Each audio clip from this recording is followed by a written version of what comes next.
ভূমধ্যসাগরের বিশাল জলরাশি ঠেলে মধ্যপ্রাচ্যে ঢুকছে মার্কিন নৌবাহিনীর বিশাল বহর। এই বহরে রয়েছে বিমান বাহিনীর রণতরী ইউএসএস আব্রাহাম লিঙ্কন, বেশ কয়েকটি ডেস্ট্রয়ার, যুদ্ধবিমান ও যুদ্ধজাহাজ।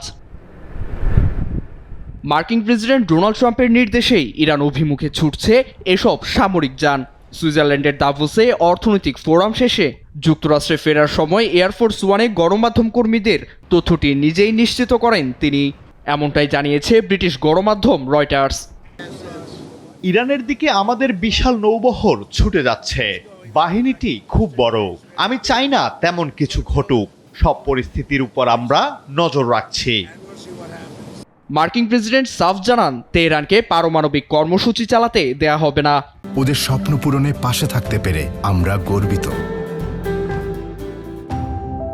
ওয়াশিংটনের এসব হুমকির মুখে নতি স্বীকার করতে নারাজ তেহরান। এক বিবৃতিতে দেশটির সেনাবাহিনীর অভিজাত শাখা ইসলামিক রেভলিউশনারি গার্ড কর্পস আইআরজিসির শীর্ষ কমান্ডার জেনারেল মোহাম্মদ পাকপোর জানান, যুদ্ধে জড়ালে যুক্তরাষ্ট্র ও তার মিত্র ইসরায়েলকে যন্ত্রণাদায়ক ও মর্মান্তিক পরিণতি ভোগ করতে হবে। মূলত ইরানের সরকার বিরোধী বিক্ষোভে নিরাপত্তা বাহিনীর দমন নিপীড়ন ঘিরে ওয়াশিংটন বারবার তেহরানকে শাসিয়ে আসছে। দেশটির প্রশাসন আন্দোলন নিয়ন্ত্রণের দাবি করলেও পরিস্থিতির উপর নজর রেখে ব্যবস্থা নেওয়ার হুমকি দিচ্ছে মার্কিন প্রশাসন। নীরব দাস, নিউজ 24।